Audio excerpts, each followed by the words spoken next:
안녕하세요. 덴탈하이제니스트입니다. 오늘도 요청이 많았던 구조발 시작하도록 하겠습니다.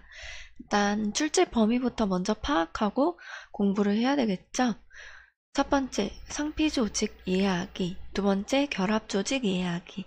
세 번째, 배아의 발생 과정 이해하기. 네 번째, 얼굴과 구강의 발생 과정 이해하기. 다섯 번째, 치아의 발생 과정 이해하기. 여섯 번째, 치아 조직 이해하기. 일곱 번째, 구강 점막까지 이해하시면 됩니다.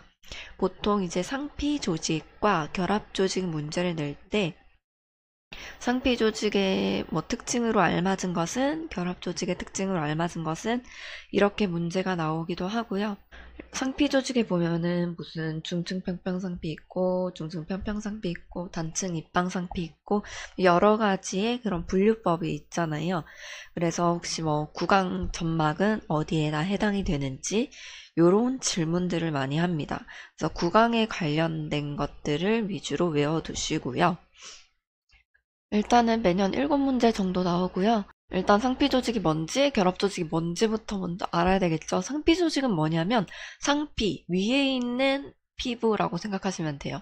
그러면 표면을 덮고 있는 그 세포 집단, 우리 몸 제일 바깥에 있는 그런 게 이제 상피 조직이다라고 생각하시면 되고, 결합 조직은 뭐냐면 말 그대로 결합. 서로 다른 조직을 결합시켜주는 조직을 결합 조직이라고 하거든요. 일단 그 개념을 머릿속에다가 넣고 따로따로 어떤 특징들이 있는지 알아보도록 하셔야 될 것 같아요. 자, 그러면 상피 조직부터 먼저 보도록 하겠습니다. 기능은 보호를 하고 피부 같은 걸 생각하시면 되니까 당연히 우리 몸 안에 있는 것들을 보호를 하고, 그다음에 흡수도 할 수 있고, 우리 화장품 같은 거 표피에다가 바르면 잘 먹죠. 그래서 수분도 먹을 수 있고, 흡수가 되고, 또 분비, 땀도 이렇게 나오잖아요. 분비도 할 수 있고, 감각을 느낄 수 있고, 그런 에너지 물질 교환 같은 거 수송도 하기도 합니다. 그리고 혈관 및 신경은 없습니다. 우리가 살을 찌르면 당연히 피가 나오긴 하지만 그거는 상피 조직에서 나오는 게 아니라 그 밑에서 나오는 거라서, 우리가 살을 이렇게 딱딱딱딱 손톱으로 긁어보세요. 긁으면 피가 안 나오죠. 왜? 혈관이랑 신경이 없기 때문이죠. 자, 이 상피 조직에는 결합 장치가 있어요. 그러니까 세포랑 세포를 연결해주는 그런 방식인데, 폐쇄 연접이 있고 부착띠가 있고 부착반 간극 결합, 이런 식으로 있는데, 이런 결합 장치들 때문에 결합이 매우 치밀해져요. 심지어 결합 조직보다 더 치밀해지고, 이제 만약에 문제 속에서 결합 조직의 특징이 맞는 것은 했을 때 결합이 매우 치밀하다 그러면 요거는 상피 조직에 대한 설명이지 결합 조직에 대한 설명이 아니기 때문에, 결합 조직에서 그렇게 나온다면 틀린 말으로 생각하시면 돼요. 이해되셨죠? 자, 그럼 요거를 그림을 통해서 보도록 하겠습니다. 일단 간극 결합이라는 것은 여기 단백질 수송 통로가 있어서 이렇게 세포랑 세포를 이 통로를 통해서 연결을 하는 걸 간극 결합이라고 해요. 부착 연접은 이렇게 단백질 섬유사로 이렇게 얘랑 얘를 부착될 수 있도록 유도를 하는 그런 결합이고요. 이렇게 폐쇄 연접, 밀착 연접은 세포랑 세포끼리 딱딱 달라붙을 수 있도록 단백질로 이렇게 딱 붙이는 것을 밀착 연접이라고 합니다. 폐쇄 연접은 밀착 연접이라고도 하는데요. 이 밀착 연접이 왜 폐쇄 연접이냐면, 아까 전에 그림에서 이런 식으로 딱딱딱 완전 붙어 있었잖아요. 단백질로. 둘이 뭔가 물질 이동이 안 돼요. 그래서 폐쇄 연접. 자, 어쨌든 지금 이걸 빨리 외워야 되는 게 관건이기 때문에 어떻게 배우냐면요. 부부 관계가 좋을 때도 있고 나쁠 때도 있죠. 결합될 때도 있고 폐쇄될 때도 있어요.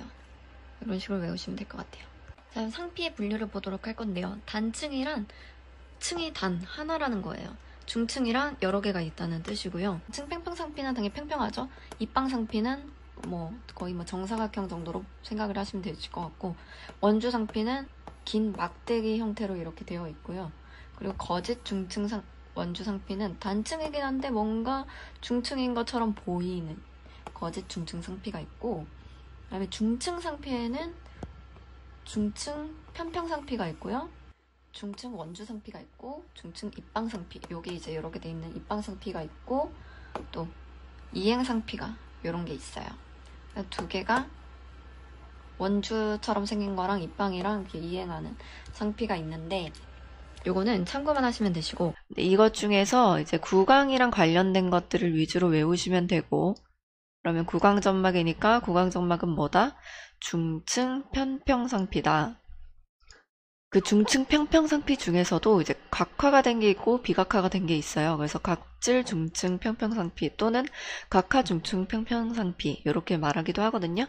그거는 이제 피부에 건조한 면이 있는 거는 이제 각질이다라고 생각을 해주시면 되시고 비각질은 약간 습기가 있고 윤기가 있는 그런 식도 같은 연구개 같은 그런 표면을 이미지를 떠올려 보시면 될 것 같아요.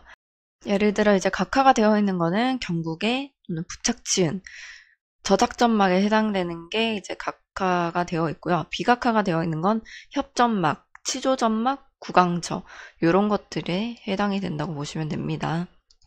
자, 그럼 문제를 낸다면 구강점막에 해당되는 것은 그러면 중층 평평상피 또는 저작점막에 해당되는 것은 그러면 각질 중층 편평상피 또 침샘의 도관에 해당되는 것은 그러면 단층 입방상피 이렇게 체크해 두시면 돼요. 문제는 이런 식으로 한 문제가 나올 거고요.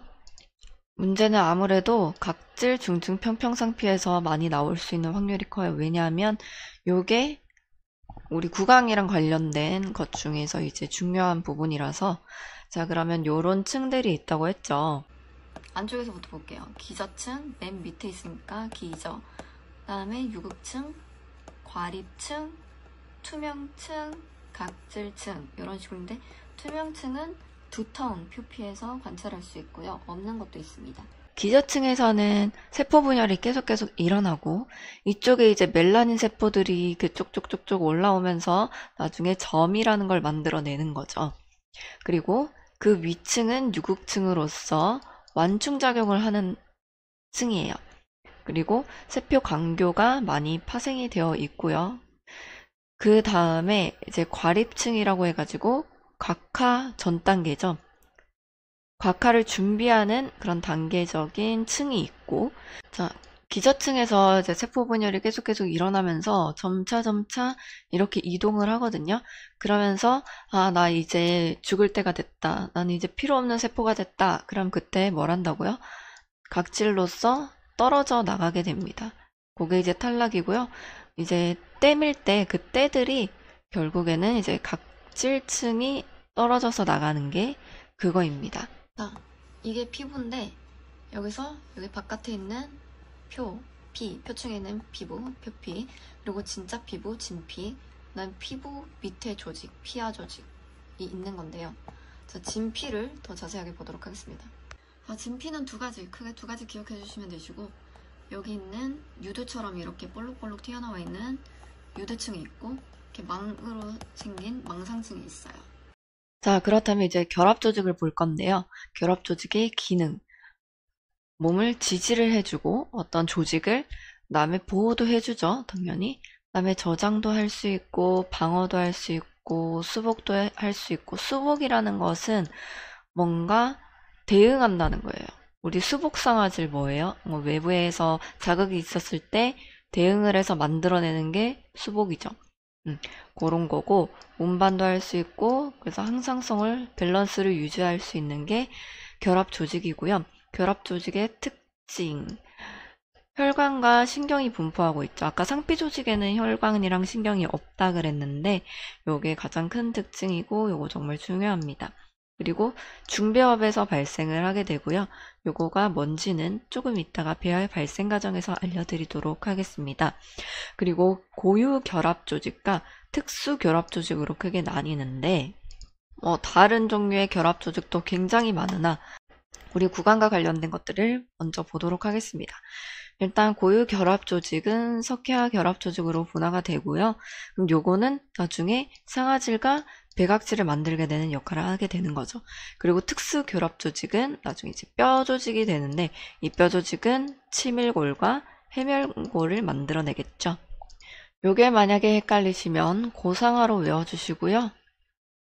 그 다음에 골수, 뼈골자 써가지고 골수 이렇게 외워주시면 될 것 같아요. 그리고 결합 조직에 해당되는 세포들은 이런 것들이 있다. 한번 읽어보시고요. 여기서 제일 문제 많이 나오는 거는 뭐 섬유 모세포겠죠. 네, 그 다음 이제 배아의 발생 과정을 보도록 할 건데 여러분들이 여기서 이제 좀 많이 헷갈리고 이게 무슨 말인가 이해가 좀 잘 안 되실 수도 있을 것 같아요. 일단은 요거는 정자와 난자가 수정을 하게 되고 그게 이제 자궁의 가운데까지 딱 오게 되면서 착상을 하게 되죠. 착상을 하게 되면 그때 이제 요게 보이게 되는 겁니다. 일단 배아라는 건 뭐냐면 수정이 되고 난 직후부터 배아라고 하는데 언제까지? 아직 아기의 형체가 만들어지기 전까지를 배아라고 하고 아기의 형체가 나타나는 한 8주 말부터 임신 말까지는 태아기라고 해요. 그래서 딱 수정이 된 다음부터의 그거를 이제 살펴보는 건데 그 다음에 이제 착상할 때까지는 별로 중요하지가 않아서 패스를 하고요. 그래서 여기가 이제 자궁이 되는 거고 자궁의 이제 표면에 착상을 딱 하게 됩니다. 자, 이때는 윗판과 아래판을 보실 수가 있는데 그래서 두 개로 크게 나눠진다. 그리고 요게 원판 같은 모양이죠. 그래서 원판 같다 그래서 디스크, 영어로는 디스크라고 하고요. 한국말로는 배아의 원반 또는 원판 뭐 이런 식으로 얘기를 하거든요.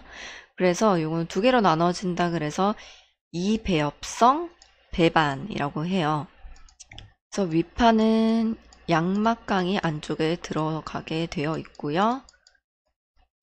일단 강이라는 것은 무슨 공간을 나타낼 때 강이라는 단어를 쓰고요. 어쨌든 그리고 밑에는 난황난이라고 꽉꽉꽉 이렇게 채워지게 되는 거예요. 자, 그 다음 단계는 어떤 단계냐? 2주에서 이제 3주 차로 넘어갈 때 요게 이제 두꺼워집니다. 이 부분이 증식을 하게 됨으로써 이런 식으로 변하게 돼요. 자, 여기가 이제 증식을 하면서 세포가 이렇게 나오게 되고 여기서 이제 만들어진 게 이런 식으로 이제 밀어내면서 뭐가 만들어진다? 내배엽이 만들어지는 거예요. 내배엽. 그리고 여기 가운데 이제 남아있는 것들, 남아있는 세포들은 중배엽이 되는 거예요. 그리고 여기 원래 있었던 이 부분은 뭐다? 외배엽이 되는 겁니다. 그래서 이 부분을 보시면 외배엽, 그 다음에 중배엽, 밑에 내배엽 이런 식으로 크게 3개의 층이 존재한다. 그래서 삼배엽성 배반이라고 하거든요. 그래서 이거를 이제 위에서 보게 된다면 이 부분을 위에서 보게 된다면 여기가 이제 파이게 되죠. 이렇게 쏙 들어가면서 그래서 이게 쏙 들어가는 부분이 원시선이 생기는 거예요. 바로 이 부분이요. 그래서 이 부분을 확대해서 이렇게 보게 되면 처음에는 이렇게 주름이 생기게 돼요. 신경주름 그리고 신경능선 어쨌든 요 부분과 척삭이라는 게 있거든요. 척삭 이게 어떻게 되냐면 더 구부러져 가지고 요런 모양이 됩니다. 그 다음에 아까 전에 신경능선에 있던 부분이 이렇게 접혀 가지고 이런 식으로 이렇게 만들어지는 거죠. 그리고 어떻게 되냐고 점점 이제 신경능선이 만나가지고 붙게 되고 그러면서 신경고랑이 동그랗게 탁 붙게 되면서 신경관이 만들어집니다. 신경관. 그러면서 여기 한 줄로 있던 신경능선이 이렇게 두 개로 분리가 되면서 척수신경절이 나중에 되는 거예요. 척수신경절. 그래서 다시 보면 여기 위에는 이제 양막강이 이렇게 있는 거고 양막강으로 채워져 있고 여기가 이제 외배엽인 거고 그다음에 가운데 중배엽 같은 거 있을 거고 그다음에 내배엽이 이렇게 있고 아래쪽에는 난황낭이 있는 거죠. 그리고 이제 중배업들은 여기 이게 떠돌아다닌다고 했죠. 그러다가 어디다가 붙게 되냐면 이쪽으로 다 쏠리게 됩니다. 그러면서 여기 이제 중배업들이 모이게 되고 이게 이제 점점 자라나가지고 이런 식으로 더 단단하게 이렇게 들어오게 됩니다. 이렇게. 그 다음에 이제 양막강이 이런 식으로 커지게 되고 이런 식으로 좌우로 이렇게 아래쪽을 탁 감싸면서 난황난이 이렇게 동그랗게 변하면서 안쪽으로 쏙 들어가게 됩니다. 어떤 그림이 되냐면 이런 모습이 됩니다. 그러니까 여기 양막강이 이 부분인 거고 양막강이 쭉 밑으로 내려와가지고 전체를 다 감싸게 되고 난황낭은 이게 점점 오그라져서 여기 파란 색깔 부분이 되는 거고 또 중배합은 주황색 이 부분 여기서 이렇게 쫙 이렇게 더 차오르게 됩니다. 그리고 여기가 이제 신경관이 되겠죠? 신경관이고 척삭은 그대로 여기 있고 이런 식으로 그래서 다시 정리하면 여기가 이제 외배업이잖아요. 외배업이고 중배업이고 여기가 이제 내배업이 발전된 공간인 거죠.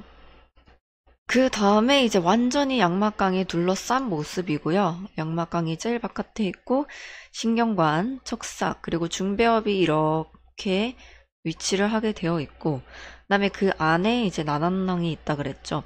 난황낭이 나중에 소화기관을 이루게 되는데 이때 이제 난황낭의 그런 세포들이라고 해야 되나? 어쨌든 요게 이제 점점 이주를 하면서 이쪽에 또 분배가 됩니다.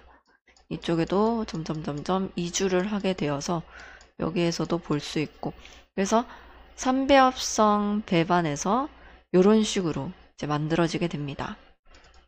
그래서 이제 배아가 이런 식으로 애기들이 자국 내에서 찍힌 사진들 보면은 이런 식으로 되어 있죠. 눈이 있고 이제 이쪽으로 가면 갈수록 꼬리가 있고 처음에는 이렇게 뭔가 공인 같은 게 이렇게 있어요. 요게 이제 난안낭이고 이게 점점 들어가면서 소화기관이 되는 거예요. 그게 요 모습. 그러니까 이 과정이 되기 직전에 요런 과정이 한 번 더 있거든요. 이제 난황낭이 이렇게 쭉 있다가 요게 이제 안으로 쏙 들어가게 되는 거예요. 쏙 들어가게 돼서 더 들어가면 요런 식으로. 그래서 이제 그때서 이제 애기 같은 형체가 이제 보이게 되는 거죠. 아, 그리고 여기 이제 신경 능선이 있었잖아요. 그것들은 두 개로 분리되면서 점점 이동을 하면서 중간엽으로 가는 거예요. 중간엽. 흩어져가지고 중간엽 속에서 이렇게 분포를 하고 그게 이제 나중에 이런 중요한 기관들을 만들게 되는 거죠. 그래서 여러분들이 요런 거는 그냥 한번 이해만 이런 게 있구나 이해만 해주시고 뭐가 중요하냐면 외배합에서 뭐가 만들어지고 중배합, 내배합, 신경능선 세포에서 나중에 뭐가 되는지 그게 중요하고 또 그 중에서도 중요한 게 뭐겠어요? 구강과 관련되어 있는 게 중요하겠죠. 자, 그럼 일단 내배합 훑어볼게요. 자, 여기가 이제 내배합이었죠? 내배합이 나중에 어떻게 변하죠? 이런 식으로 변하죠. 요렇게 파란 색깔. 요게 나중에 뭐가 된다 그랬죠? 소화기 계통이 된다 그랬죠? 그래서 호흡 및 소화기 계통의 내피가 되고 간 이자의 세포, 혀의 표피, 귀 요런 게 이제 됩니다. 자, 외배합은 여기 윗부분이 외배합이라 그랬죠? 여기 가운데 있는 거 중배합. 그러니까 외배합이 이렇게 잘려 나와가지고 이렇게 신경관을 만들고 그다음에 여기 이제 벽을 이루는 게 외배합이었으니까 요게 나중에 어떤 식으로 자란다? 요렇게 중추신경, 감각상피, 그래서 상피세포, 피부샘, 침샘, 그리고 제일 중요한 건 뭐다? 범랑지를 맞는다 라는 거 알아두시고요. 중배합은 여기 흩어져 있던 것들이 벽으로 이제 붙게 되면서 여기 주황색깔, 다홍색인가? 어쨌든 이렇게 점점 이런 식으로 자라게 되고 소화기 계통을 이렇게 포위하게 되죠.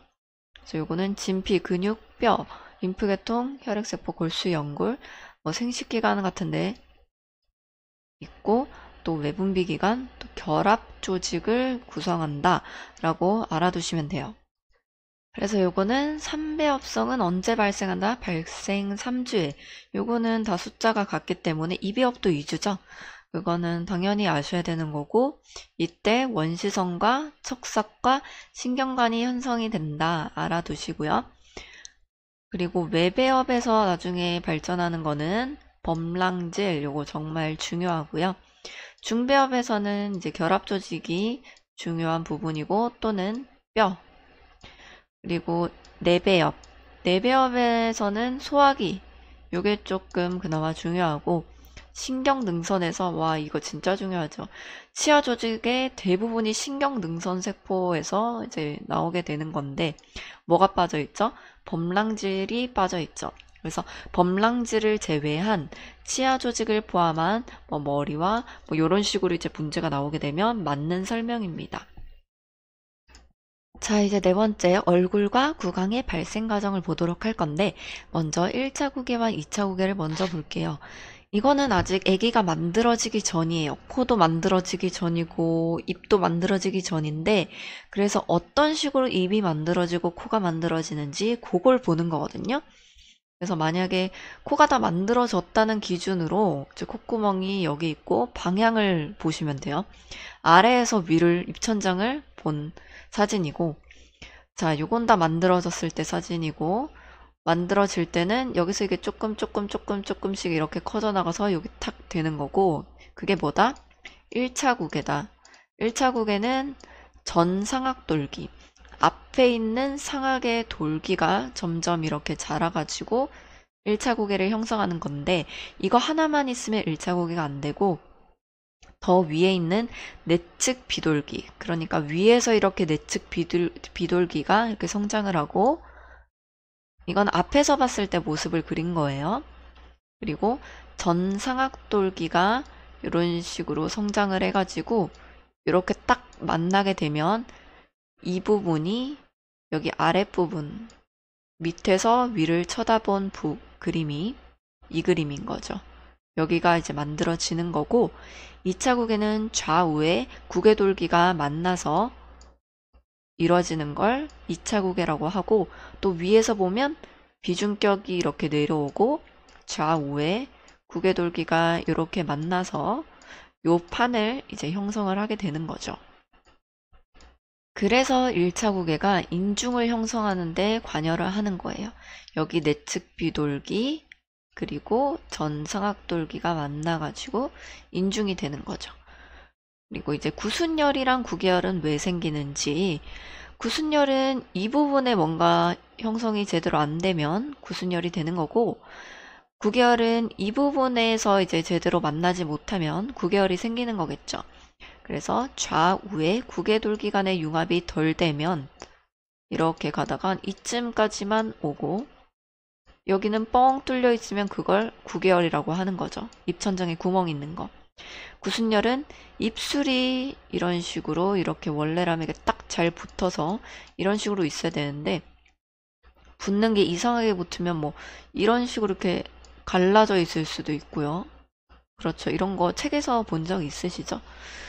그래서 요거는 이제 상악 돌기랑 내측 비돌기가 만나서 윗입술을 형성을 하는 거기 때문에, 윗입술 형성에 관여하는 것은 물어보면 상악 돌기랑 내측 비돌기겠죠.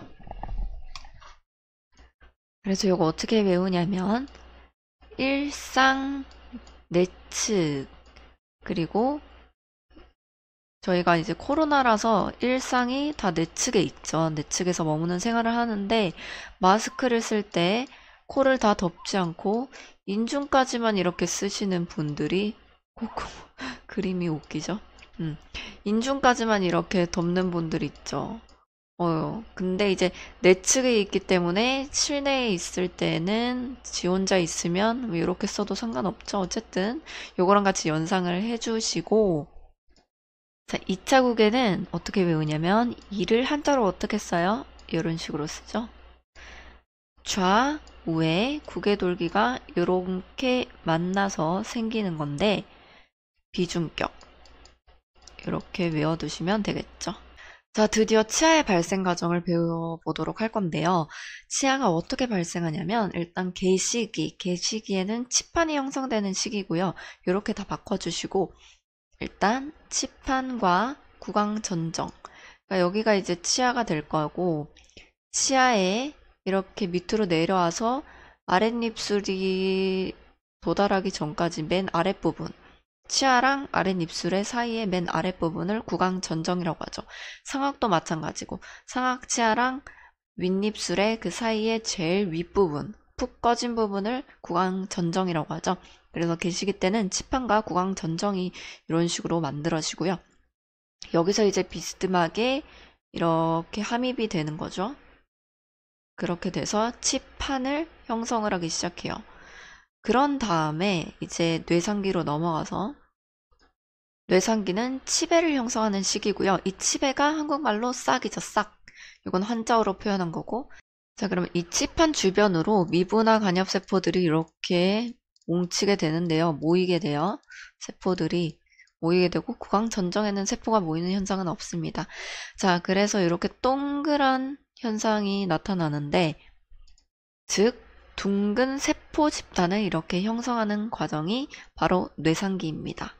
그런 다음에 이게 어떻게 분화가 되냐면 이런 식으로 모자처럼 이렇게 모양이 변하게 되고 이런 식으로 바뀌게 되는 거죠. 그래서 여기가 어느 부분이냐면 외치세포, 내치세포 들어보셨죠? 외치세포가 되는 거고요. 외 범랑상피랑 같은 말입니다. 그리고 여기는 이제 바닥 부분을 형성하고 있는 움푹 들어간 부분. 여기는 안에 있다 그래서 내 범랑상피, 내치세포라고도 하고요. 그 다음에 여기 가운데 여기를 이루고 있는 거는 성상세망이라고 합니다. 성상세망. 그리고 여기 아래쪽에 이렇게 막 세포가 모여 있다 그랬죠. 여기는 뭐다? 치유두. 치유두가 되는 거고요. 그 다음에 여기 테두리 부분을 뭐라고 하냐? 주머니처럼 생겼다. 그래서 치아 주머니 또는 치소낭이라고 합니다. 그래서 이제 모자상기 또는 모상기에서 볼 수 있는 거는 치아배가 모자상으로 변하는 요거를 볼 수 있게 되는 거죠. 그래서 여기서 이제 범랑기라는 거는 외치세포, 내치세포에 해당되는 요 세모난 거 요거를 얘기를 하는 거고 치아유두는 여기 가운데 그다음 치소낭은 여기 둘러싸고 있는 이 부분을 얘기를 하는 건데 이것들이 나중에 어떤 걸로 변하는지 어떤 거에 이제 형성에 영향을 미치는지를 알아두셔야 되는데 범랑기는 뭐예요? 쉽죠. 앞글자 똑같으니까 범랑질로 이제 되는 거고 치유두는 안쪽에 있으니까 안쪽에 있는 치수랑 범랑질 안쪽에 있는 상아지를 만들어내는 거예요. 그리고 치소낭은 그 상아지를 두르고 치수를 두르는 게 뭐죠? 백악질이죠. 백악질과 그 바로 옆에 치주인데 또 그 옆에 치조골을 만드는 역할을 합니다. 그래서 요거가 정말 정말 중요해요. 뭐가 뭐를 만드는지 알아두셔야 됩니다. 자, 이 모자상기 때 여기 치소낭에서 분지해가지고 치유두로 이렇게 들어가는 혈관 집단이 생성이 되거든요. 혈관이 출현한다. 요거는 이쪽으로 화살표를 해주시기 바라고 뭐 이제 모자상기가 끝나갈 때쯤 혈관이 이렇게 출현하기 때문에 종상기로 보는 책도 있습니다. 이게 다 그래요. 하나씩 하나씩 이렇게 밀려가지고 표현을 하는 책도 있고 또 지금처럼 제가 설명드린 것처럼 표현을 하는 책도 있고 살짝살짝씩 다를 수는 있어요. 왜냐하면 이제 모자상기도 다 똑같은 현상이 처음부터 끝까지 일어나는 게 아니고 처음에 일어나는 현상과 종상기 직전에 일어나는 현상이 다르기 때문에 그 모자상기 말쯤에 일어나는 현상을 종상기에서 일어난다고 표기를 하는 책도 있거든요. 어쨌든 이제 우리가 보는 책을 기준으로 제가 설명을 했어요. 자, 그 다음에 종상기가 되면 이런 식으로 모양이 변하는데 이제 요렇게 외치세포, 내치세포가 감싸게 되고 여기 안에 치유드는 그대로 안쪽에 위치를 하게 되고 치소낭은 바깥에 여전히 이렇게 자리를 하고 있습니다. 이 그림을 보니까 요것들이 이해가 좀 되시죠? 그래서 치아 모양으로 점점 이제 변해가는 거죠. 그리고 종산기 때 나타나는 게 이제 중간층이라는 게 있어요. 중간층은 여기 이런 식으로 나타납니다. 성상세망과 내 범랑상피의 가운데에 이렇게 중간층이 형성이 되는 거고요. 이 부분에서 이제 범랑모세포가 출현이 되면서 이제 범랑질을 만들게 되는 거고, 이제 범랑질은 여기서 만들어집니다. 여기 이 부분이에요. 여기서 만들어지고, 여기는 뭘 하느냐? 치아배를 감싸고 보호하는 역할을 하는 거예요. 그리고 영양분도 공급을 해요. 왜냐하면 종기 말에 여기 모세혈관이 많이 이제 함입이 되게 되면서 치아기에다가 영양분을 공급하는 역할을 하는 거고요. 이제 모자상기에서는 여기 이제 혈관이 출현하면서 이거를 통해서 이제 치아에다가 영양분을 공급을 하게 되면서 이렇게 성장을 하게 되는 거고요. 그래서 이제 뇌의 범랑상피에서 범랑모세포가 분화가 되면서 범랑질을 이렇게 빨간색, 분홍색처럼 형성을 하기 시작합니다.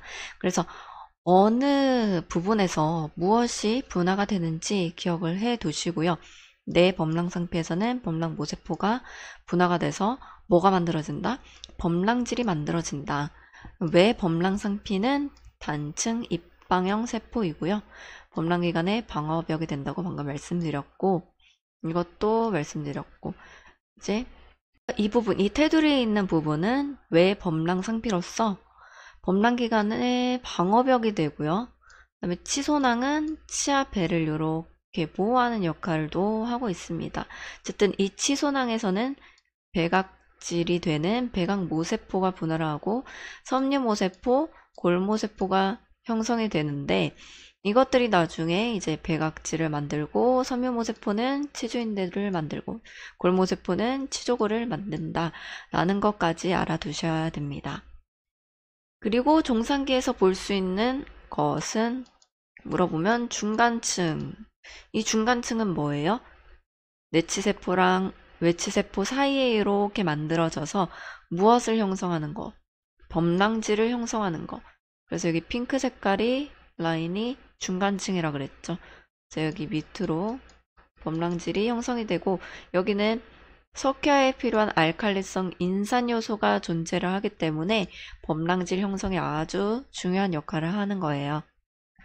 그리고 또 종산기에서 볼 수 있는 4개의 층이 있어요. 이 4개의 층을 뭐라고 하냐면 외 범랑상피, 내 범랑상피, 중간층, 그리고 성상세망까지 해서 4개의 층을 볼 수 있는데, 성상세망은 외랑 내치세포의 가운데 있는 걸 성상세망이라 그랬죠.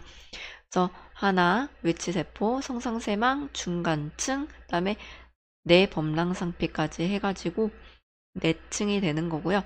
요 성상세망은 지금 이제 처음에 이제 출현할 때는 엄청 크지만 나중에는 축소가 돼서 거의 정말 조그만하게 변합니다. 자, 그리고 이 치유두의 바깥쪽 부분은 상아질이 형성이 되고, 그 다음에 여기 안쪽 부분은 치수가 생성이 되겠죠. 그래서 이제 종산기 때는 그런 형성을 하는 세포들이 주로 이제 생성이 많이 되는 시기고, 그 다음에 치간기에는 그 세포들이 직접적으로 이제 기관들을 만들기 시작하는 거예요. 상아질, 범랑질, 배각질 뭐 등등을. 배각질은 좀 늦게 출현하죠. 치간 먼저 만들어지니까. 어쨌든. 그리고 범랑모세포가 후퇴를 하면 성상세망이나 여기 중간층 있었죠? 중간층이 점점 감소를 해가지고 요게 점점 자라서 외 범랑상피랑 이제 붓게 돼서 퇴축 치아상피를 형성을 합니다. 그러면 이제 치아의 최종 형태가 잘 갖추어지게 되는 거죠. 그리고 상아질은 치유두의 바깥세포에서 상아모세포가 출현하면서 상아질을 형성을 한다고 했는데, 처음에는 이제 상아전질이 이렇게 생기게 되고요. 상아전질에서 이제 무기질화가 되면, 석회화가 되면 딱딱해지게 되면서 상아질이 형성이 되게 되는 거죠. 그리고 치근상아질은 내 범랑상피랑 외 범랑상피가 증식하여 생기는 뭐다? 헤르트비 상피 근초. 여러분 많이 들어보셨죠? 상피 근초에서 의해 치근상아질이 만들어지는 거예요. 치근에 해당되는 상아질이 헤르트비 상피 근초에 의해서 만들어집니다. 자, 그러면 여기 치소낭이 있다 그랬죠? 치소낭에서, 그러니까 치소낭 중에 미분화 간엽세포로부터 이제 백악 모세포가 분화가 되는데, 이 백악 모세포가 여기 노출된 상아질이랑 접하면서 뭘 만들어낸다? 백악질을 만들어낸다. 그래서 백악질을 만들어내면서 이 상아질에 백악질의 그 기질이 분비가 되거든요. 그러면서 상아질에 아주 그 연했던 말랑말랑했던 거를 약간 좀 석회화를 시켜주면서 강도를 주는 거예요. 그래서 아직 뿌리까지 다 완성되지는 않았지만 어쨌든 뿌리 쪽에 그 외형을 이렇게 딱 잡아주게 되는 거죠. 백악질이. 그러면서 이제 치근이 형성이 되는데, 치근이 형성될 때 치근막이 형성되고 또 치조골도 이렇게 같이 형성이 되죠. 요거는 다 동시에, 이 분홍 색깔들은 다 동시에 일어납니다. 이 분홍 색깔이 형성되기 시작하면 치아가 그때부터 위로 솟구쳐 오르면서 맹출이라는 걸 하게 되죠. 그래서 여기가 이제 치은이고 뼈로 이렇게 덮여 있잖아요. 그럼 여기 이동 방향에는 골소실이 일어나겠죠. 그러면서 여기 아랫부분에는 골이 계속 형성되면서 얘를 이제 밀어내기 시작합니다. 교정의 원리랑 똑같다고 보시면 돼요. 교정도 치아가 이동할 때 여기는 이제 파골세포가 작용해서 없어지면서 여기는 채워지면서 이동을 하게 되는 거죠. 그리고 아까도 말씀드렸듯이 개시기를 보는 관점이랑 뭐 내상기, 모상기를 보는 관점이랑 시기가 좀 책마다 다르기 때문에 요거는 어쨌든 우리 책에는 없고요. 그냥 참고로 그냥 보시라고 넣어놨고, 요게 이제 무칙증, 과잉치는 치아 그 싹 자체가 없을 때, 치배가 만들어지지 않으면 치아가 없거나 없는 무치증이 생기거나 아니면 치아배가 하나 더 만들어지면 과잉치가 되겠죠. 그러니까 이런 게 중요한 거죠. 그리고 이거는 근데 안 나올 수 있을 확률이 커요. 그리고 만들어질 때 아예 그냥 너무 막 크게 만들어지면 거대치가 되는 거고, 좀 잘 형성이 제대로 안 되고 석회화가 덜 된다. 그러면 부전증. 그러니까 만약에 범랑지를 만드는 과정 속에서 석회화가 제대로 안 된 구간이 있으면 그 부분에 범랑지 형성이 부전되게 이렇게 나타나겠죠. 그리고 제가 말씀드린 거를 기준으로 하면 요건 모상기보다 종상기에 가깝고요. 요거는 모상기에 가깝고 요거는 뇌상기에 가까워요. 그러니까 한 칸씩 이렇게 밀려서 생각하시면 되시고, 모상기는 이제 치아가 기관이 이제 점점 만들어지는 시간이잖아요. 그래서 이때 뭔가 문제가 생기면 치내치 또는 쌍생치, 융합치, 결절 이런 것들이 일어날 수가 있어요. 뭐 결절은 이상이 있다기보다는 그냥 이렇게 만들어지면서 풍용하게 되고 이런 게 있으니까 결절이 생기는 거는 이제 이것 때문에 그렇다. 그리고 범랑진주, 이형성증, 육착 같은 거는 치아가 이제 침착하고 어느 정도 이제 외형이 만들어진 다음에 치조골이랑 이제 막 붓고 하는 그런 작업을 하면서 생겨나는데 그때가 이제 치간기예요. 그래서 이때 이런 게 뭔가 잘못되면 이런 게 생겨날 수 있다라고 생각해 주시면 될 것 같아요. 그래서 요거는 그냥 편안하게 보세요. 요건 시험에 안 나올 가능성이 커요. 이게 나온다면 한 몇 년 만에 한 번 나올까 말까 한 정도로 나오기 때문에 그냥 한번 편안하게 읽어보시고 그러면 충분히 맞추실 수 있는 문제가 될 거예요. 아까 다 말씀드린 것 같은데 요거는 말씀 안 드린 것 같아서 한번 설명드리도록 하겠습니다. 자, 여기서 외 범랑상피랑 내 범랑상피가 이제 만나는 곳에서 헤르트비 상피 근초가 생성이 된다 그랬죠. 증식을 하면서. 그래서 여기서 무슨 형성을 촉진한다 그랬죠? 상아질 형성을 촉진한다 그랬죠. 그래서 상아질 형성을 촉진시키고 나서 얘네들이 이제 붕괴가 돼요. 다 이제 흩어지고 그러면 어디 쪽으로 유입이 되냐면 치소낭 중에 이렇게 떠돌아다니게 돼요.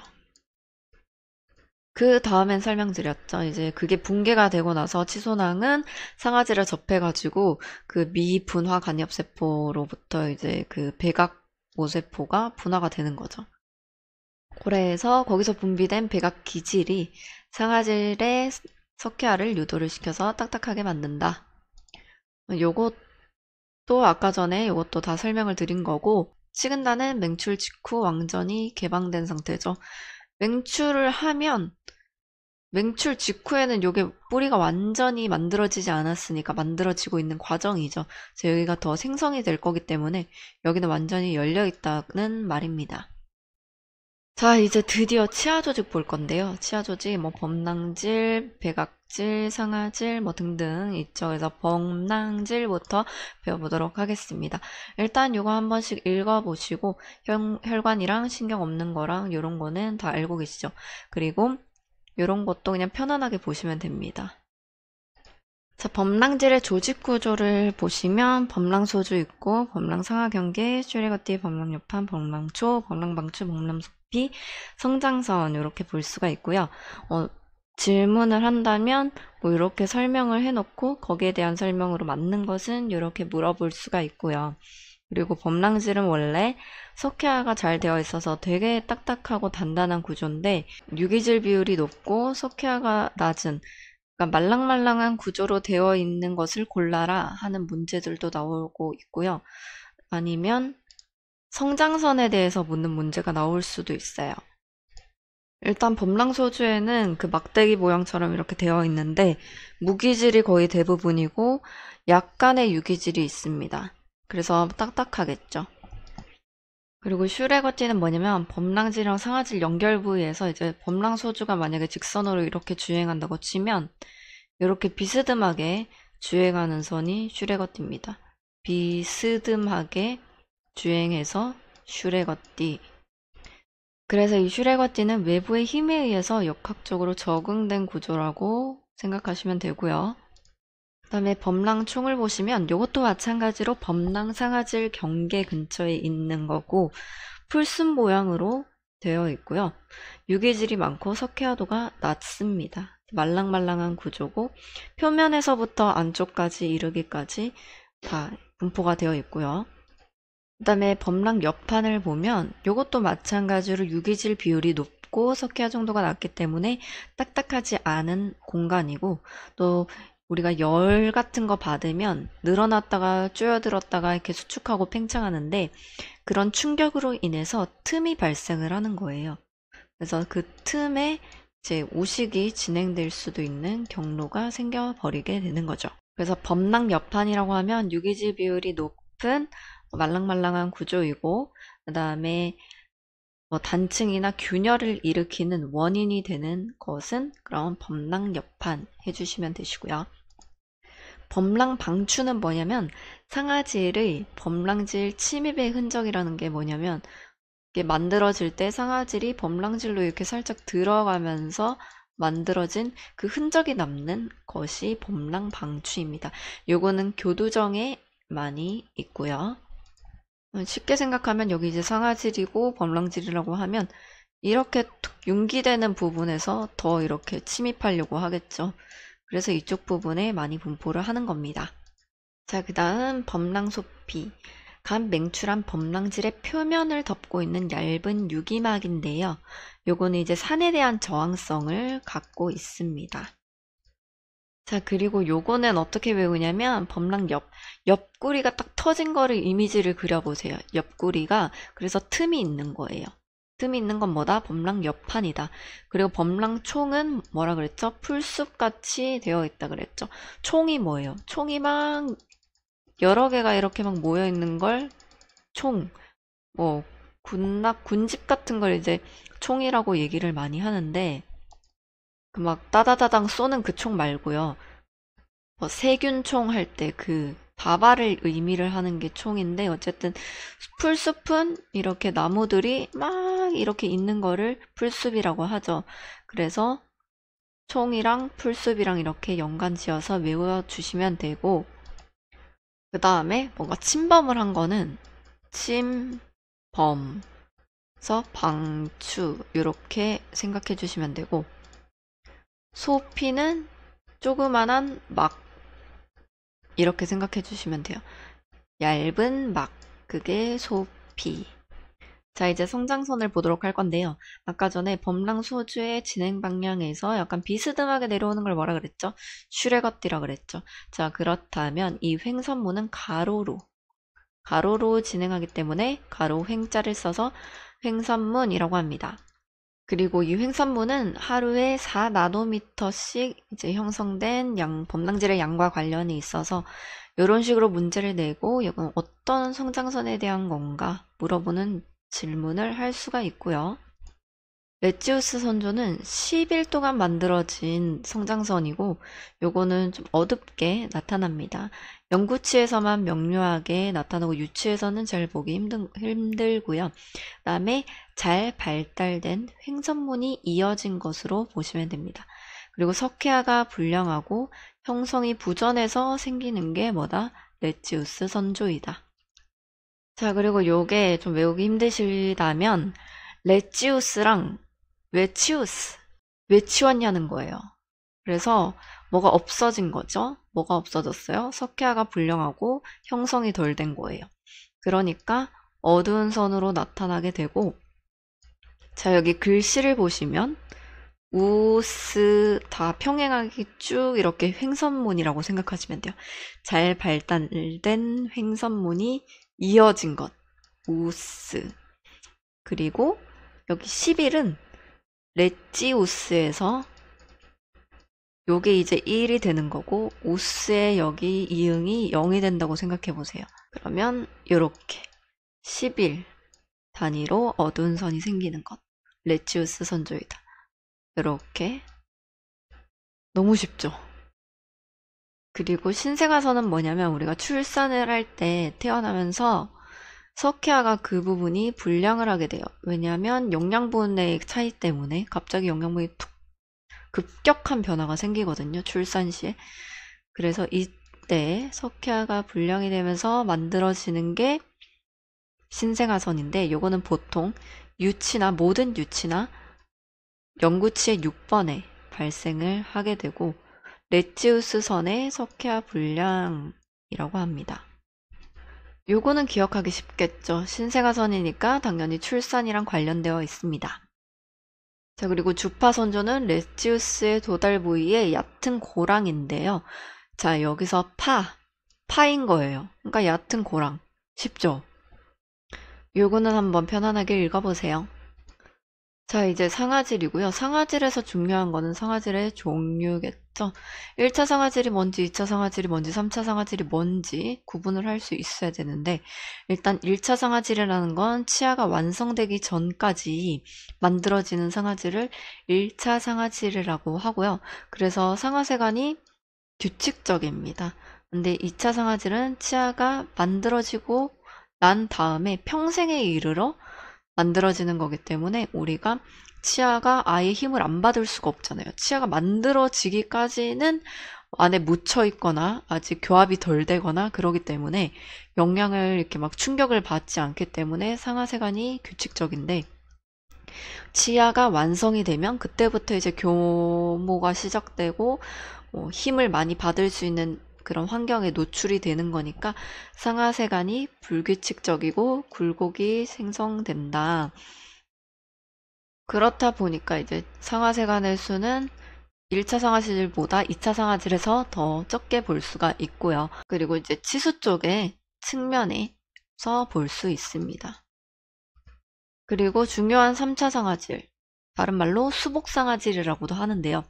어떤 자극이 생겼을 때 거기에 이제 대응을 하기 위해서 생기는 게 뭐다? 3차 상하질 또는 수복상하질입니다. 이것도 마찬가지로 어떤 자극, 손상에 의해서 생기는 거다 보니까 2차 상하질처럼 상하세관이 감소를 하고 당연히 불규칙적일 거예요. 아, 그리고 여기서 중요한 거. 제가 아까 전에 2차 상하질을 말씀드리면서 이제 뭐 치아가 닿으니까 그때부터 뭐 외부에 뭐 힘이 닿는다 뭐 그렇게 말씀을 드렸는데 그거는 이해하기 쉽게 말씀드리려고 제가 말씀을 드린 거고 그 교모에 의해서 생기는 거는 3차 상하질이에요. 어쨌든 간에 외부의 압력, 외부의 뭔가 손상, 자극 요런 걸로 만들어지는 건 뭐다? 2차가 아니고 3차 상하질입니다. 자, 그럼 문제 내보겠습니다. 우식 및 파절에 의해서 생기는 상하질은 3차 상하질이죠. 딩동댕. 자, 이제 상하질의 그 구조물에 대해서 보도록 할 건데요. 상하세간도 문제 많이 나옵니다. 상하세간 그 자체를 묻는 질문보다는 거기 안에 이제 상하세간액이 흐르고 있죠. 그게 뭘 유발한다? 지각감인증을 유발하는 거죠. 그러니까 뭔가 잘 느낄 수 있게 해주고 차가운 거나 뜨거운 거나 이런 걸 잘 느끼게 해줄 수 있는 게 뭐 때문이다? 상하세간 안에 있는 상하세간액의 이동 때문이다. 요게 중요한 겁니다. 그리고 세관주의 상하질 또는 세관 사이 상하질이라고 불리는 관주 상하질은 고도로 석회화되어 있고요. 그 다음에 외피 상하질은 외피, 바깥에 있는 거죠. 최외층, 제일 바깥에 있는 1차 상하질의 제일 바깥에 있는 거가 뭐다? 외피 상하질이다. 1차 상하질에서 외피 상하질을 빼면 치수주의 상하질이 대부분입니다. 자, 치아를 보시면 안에 이제 치수가 이렇게 있고, 그 바깥에 상아질이 이렇게 있고, 그 바깥에 범랑질이 있죠. 그래서 1차 상아질에서 이제 외피 상아질을 보면 여기 바깥 부분에 최외층에 보로 이렇게 되어 있는 거고, 그 다음에 치수주의 상아질은 치수의 바로 옆에 있는 요게 이제 치수주의 상아질이겠죠. 그래서 1차 상아질에서 이 바깥에 있는 거를 빼게 되면 치수주의 상아질이라고 하니까 거의 1차 상아질은 외피 상아질과 치수주의 상아질로 구성이 되어 있다라고 봐도 무방합니다. 그 다음에 구간 상아질은 그 구간을 얘기를 하는 게 아니고 구슬 사이 상아질입니다.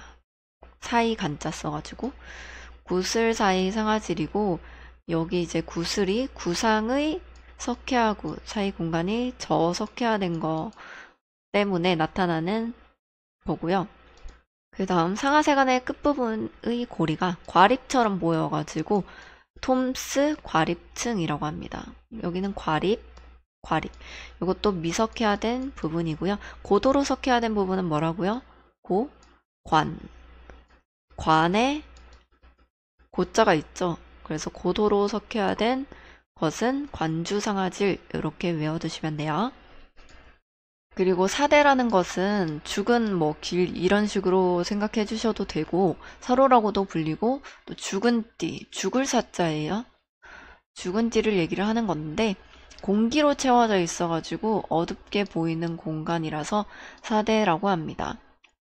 자, 그리고 경화상아질은 치근의 끝부분에 그 상아질에 있는데 거기서 많이 보일 수가 있는데 투명 상아질이라고도 하고 요거는 상아세간이 석회화 물질로 막혀가지고 생기는 게 경화 상아질입니다. 나이가 들수록 상아세간은 점점 뭐 석회화가 되기도 하고 그렇거든요.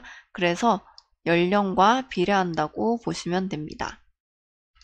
그리고 또 이걸 어디서 볼 수 있느냐? 정지의식에서 관찰이 가능하거든요. 자, 우리가 정지의식이랑 진행 중인 의식을 차이를 볼 때 무엇을 판단을 하죠? 의식이 이렇게 있으면 익스플로러로 긁어보죠.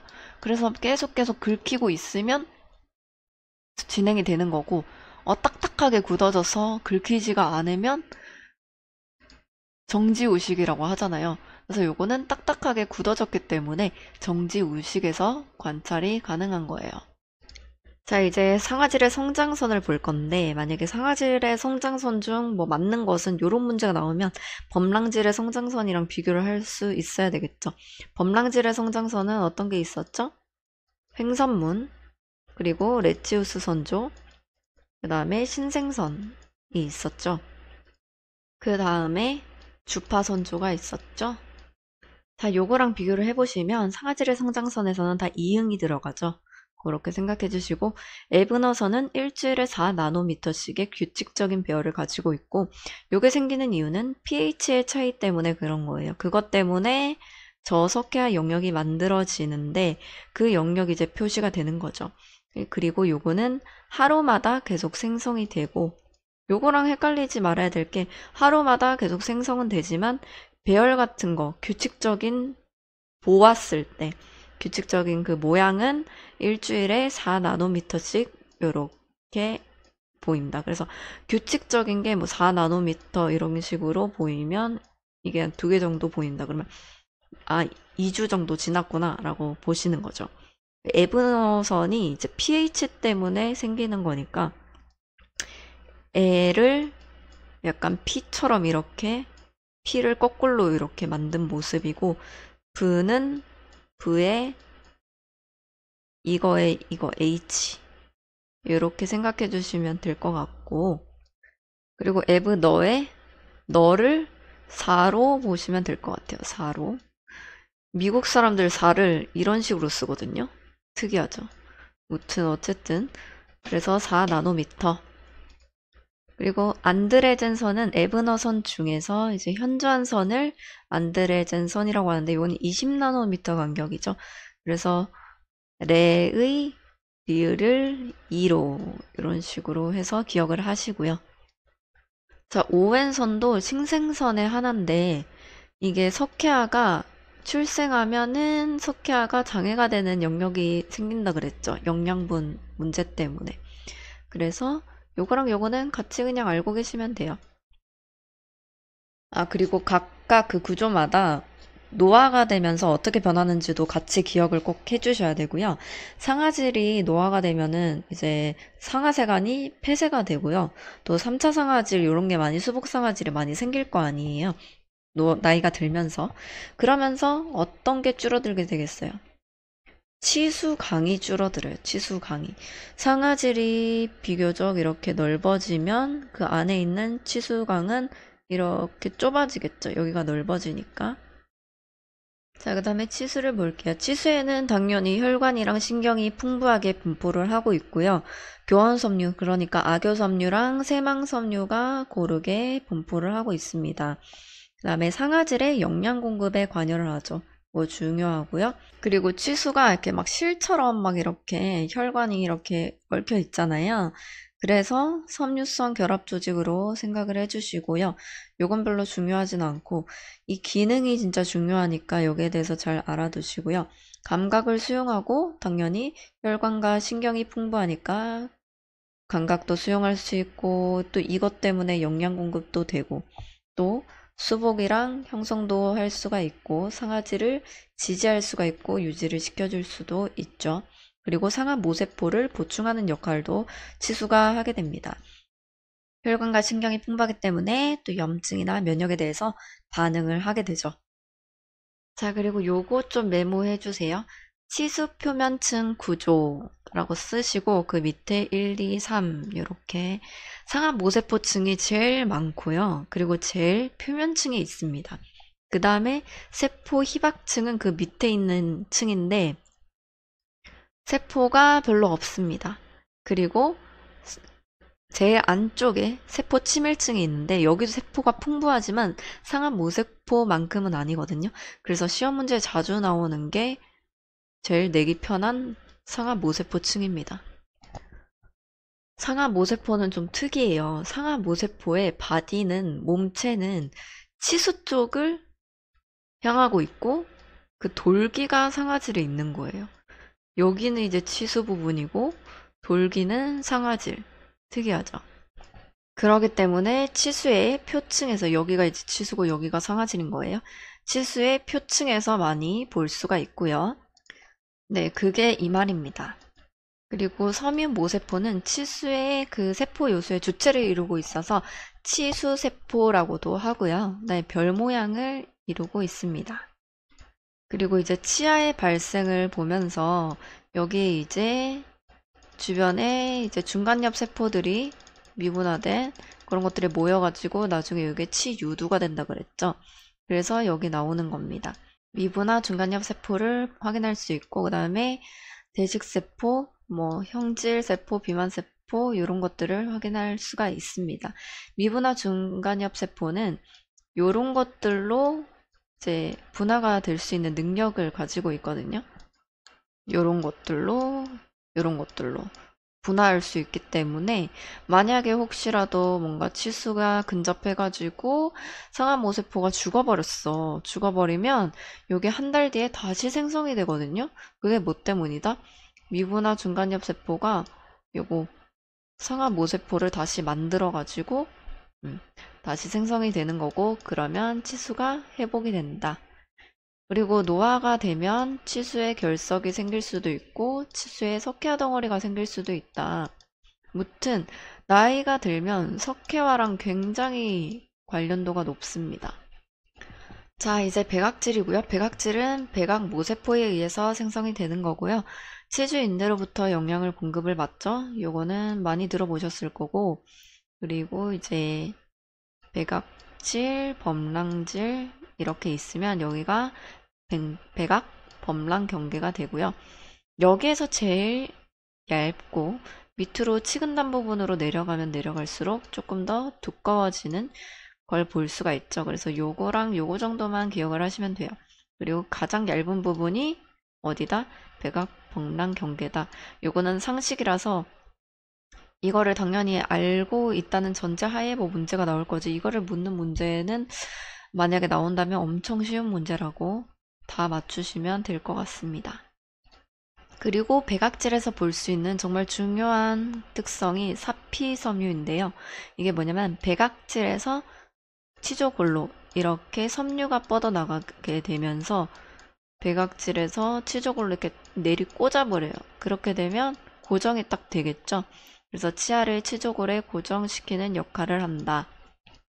그리고 여러분들 알아두셔야 될 게 1차 백악질, 2차 백악질 이런 게 있거든요. 2차 백악질은 세포성 백악질이고 1차 백악질은 먼저 생성이 된다 그래서 1차 백악질인데 무세포성 백악질입니다. 요거에 대한 자세한 내용은 치주학에서 제가 강의를 했으니까 그거 링크 걸어둘 테니까 가서 확인해 두시고요. 그리고 백악질의 성장선은 백랑질 층판밖에 별로 볼 수 있는 게 없어요. 다른 거는 책에 별로 안 나와 있거든요. 그래서 요거는 주기적으로 생성되기 때문에 그 개수를 통해서 나이테랑 같은 역할을 한다고 보시면 돼요. 그래서 동물의 연령을 추정 가능한 그런 성장선이 하나가 있고 또 요게 이제 노화가 된다면 백악질이 증식을 하게 되고 백악질 립, 그러니까 석회화된 덩어리를 확인할 수 있다. 요거는 이제 외부로부터 힘이 계속 축적이 되면 백악질이 두꺼워지거든요. 또 심한 교정력에 의해서도 백악질이 증식이 돼요. 참고적으로 알고 계시고요. 자, 이제 치주인대입니다. 치주인대는 인대잖아요. 그래서 치밀섬유성 결합 조직으로 이루어져 있고 당연히 영양 공급하겠죠. 신경과 혈관이 여기서도 많이 분포가 되어 있고 또 그렇기 때문에 이제 이거는 뭐라 해야 되지? 완충작용을 하잖아요. 인대는 쿠션 작용을 하는 거기 때문에 통각이랑 촉각을 느낄 수 있고 압각도 느낄 수 있고 온각 냉각도 느낄 수 있습니다. 요거는 신경이 분포하기 때문에. 그리고 치주인대에는 요런 세포를 발견을 할 수 있는데 한번 읽어보세요. 그리고 방금 백악질 했을 때 제가 샤피섬유가 요런 식으로 있어서 치조골에 딱 고정을 시켜준다 그랬죠. 그래서 치주인대도 여기 있으니까 당연히 지나가겠죠. 그래서 나오는 거고 치조골에 삽입되어 있어서 치조골에 치아를 부착시킨다. 그래서 샤피섬유가 치조골 내로 직각으로 삽입되어 있는 거를 뭐라고 한다? 속쌍골이라고 한다. 자, 치주인대의 기능 중에서 요건 너무 당연하니까 패스하고요. 그다음에 요것도 패스. 항상성을 유지하는 거는 뭐 신경과 혈관이 분포하면 거의 다 나타나는 현상이고, 그다음에 치주 조직 같은 거를 이제 수복을 해주고 흡수도 하는 거를 이제 치주인대가 하는 역할이죠. 그렇지만 상하 모세포가 있는 게 아니기 때문에 상하질 형성을 하는 건 아닙니다. 뭐 당연히 뭐 백악질 사이를 두고 그 다음에 상아질이 있고 여기 치주인대가 있기 때문에 멀기 때문에 뭐 이걸 헷갈리진 않으실 것 같지만 문제의 오답으로 여기 나올 수도 있습니다. 자, 그리고 치주인대 섬유군은 제가 따로 영상 올려놓은 거 있으니까 그거 확인하시면 되시고요. 그 다음에 노화가 되면 치주인대 두께는 감소가 되고요. 모세포 수도 당연히 감소하게 되겠죠. 그래서 완충작용이 좀 떨어지게 됩니다. 자, 그리고 치은은 잇몸, 그거는 각질, 중층, 평평상피로 이루어져 있다고 말했죠. 처음 부분에. 그리고 저작점막의 일부입니다. 저작을 할 때 점막이죠, 이거 점막. 저작을 할 때 많이 부딪히고 쓰이는 그런 저작 점막의 일부가 치은인 거죠. 그리고 점막 하조직이 없습니다. 저작 시 마찰이 당연히 많이 되고요. 그리고 치은 섬유근에 대해서는 또 치주학에서 제가 설명을 드렸으니까 그거를 확인해 주시면 되고요. 요거는 백악치은이라고도 하고 치아치은 섬유근이라고도 합니다. 그리고 이제 치은이 노화가 되면 점몰이 없어지죠. 요거는 염증 반응할 때도 똑같고 늙어도 똑같습니다. 그리고 섬유 모세포가 감소하고 그리고 합성 능력 저하 그리고 치은이 퇴축이 되겠죠. 그래서 지각감인증이 생길 수도 있습니다. 어쨌든 나이가 들면 뭐든 다 안 좋아지네요. 씁쓸합니다. 그다음에 치은 열고의 평균은 1.8mm라고 보고 있고 치조골을 보면 뭐 고유치조골이 있고 지지치조골이 있는데 고유치조골은 그 샤피섬유가 있고 속상골을 확인할 수가 있습니다. 그러니까 여기가 치아가 있고 여기 치조골이 있으면 제일 바깥에 표층 부분이 고유치조골이고요. 여기 이제 속상골이 보이는 거고 그다음에 조금 더 안쪽으로 들어가면 치밀치조골과 해면치조골이 있습니다. 해면치조골은 스펀지 형태로 이제 뼈가 이제 듬성듬성 약간 구멍이 더 많은 거고 치밀은 뼈가 치밀하게 있어서 더 딱딱한 부분인 거죠. 자, 마지막입니다. 구강점막에 대해서 알아볼 건데 구강점막은 크게 고유 구강과 그러니까 우리가 치아가 이렇게 여기 있고 하악, 상악, 치아가 있고 이 부분을 구강이라고 하고 여기 앞부분을 고유 전정이라고 해서 요거를 다 합친 게 구강점막이죠. 합친 게 구강점막이라기보다는 이제 거기 분포하는 것들이 이제 구강점막이라고 볼 수 있고 구강점막의 구조에는 이런 것들이 있습니다. 이제 점막 상피, 점막 고유층, 점막 하조직. 점막 상피를 보게 되면 일단 상피는 4개의 층으로 구성이 되어 있다 그랬죠. 아까 전에 기저층, 유국층, 과립층, 각질층 이런 식으로. 그래서 각하가 되어 있는 건 치은이나 경구개에서 볼 수 있고 비각하는 협점막, 치조점막, 영구개, 구강저 등이 있습니다. 그 다음에 점막 고유층, 점막 상피 아래쪽에 이제 있는 건데 상피를 지지하고 영양을 관장하는 역할을 하는 거죠. 그리고 그 밑에 하조직, 점막 하조직이 있고요. 네, 요거까지 있는 조직은 치조점막, 구강저, 영구개, 구순점막, 협점막, 경구개가 있고 아까 전에 뭐는 없다 그랬죠? 치은은 없다 그랬죠. 자, 그러면 구강점막을 어떻게 분류하는지 보도록 할게요. 저작점막이 있고 이장점막이 있고 특수점막이 있습니다. 그래서 저작점막은 각질, 중층, 평평상피라고 했죠. 점막 고유층이 두꺼워요. 그리고 치밀한 결합 조직으로 이루어져 있고 점막 하층은 없다 그랬죠. 없거나 적습니다. 거의 없다고 보시면 돼요. 그리고 점막 고유층 또는 점막 하층이 치조골 또는 국의 골막과 결합합니다. 왜? 당연히 맨 아래쪽에, 맨 안쪽에 있으니까 뼈들이랑 붙게 되겠죠. 일단 특수점막을 보시면 혀를 얘기를 하는 거예요. 혀에 해당되는 건데 거기는 이제 미래가 존재를 하죠. 그래서 미각 수용기가 있기 때문에 우리가 미각을 느낄 수가 있습니다. 그리고 이장점막이라고 하면 이런 것들을 얘기를 하는 거고요. 경국에는 빼주시고요. 경국에는 점막 하조직은 있지만 여기는 아닙니다. 이장점막은 아닙니다. 이건 뭐라 그랬죠? 점막 상피의 각하 그 상피라 그랬죠? 어쨌든 요거가 이장점막인데 유두가 짧고 넓습니다. 그리고 탄력성이 증가하고 그다음에 비각질 중층 편평상피입니다. 그래서 경국에는 여기다가 해당되는 거고 그리고 특히 저작점막이라고 하면 치은 중에서도 부착치은을 얘기를 하는 거예요. 부착치은. 무슨 치은이다? 부착치은. 부착저작, 부착저작. 뭔가 라임이 살죠? 그렇게 외워두세요. 노화가 되면 당연히 모세포 감소하고요. 탄력 당연히 감소되고 치유 능력 당연히 저하되죠. 그리고 혀에서는 사상류도만 각질화되어 있고 나머지는 각질화되어 있지 않고요. 그다음에 이건 한번 읽어보시고요. 그다음에 침샘은 외분비샘으로서 이게 뭐냐면 도관이 있다는 말이에요. 우리가 내분비샘 같은 경우는 도관이 없이 몸 안에서 이제 분비를 하는 거고 침샘은 바깥으로 침이 직접 나오죠. 그래서 이게 이제 내분비샘이라는 거고 이건 뭐 당연히 알아두셔야 되는 말이니까 요거는 해부학에서도 제가 알려드렸거든요. 그래서 해부학 강의를 참고하시면 되고 이하선, 악하선, 설하선이 있죠. 이는 뭐예요? 귀이. 악은 턱에 해당되는 악. 그리고 설은 그 혀.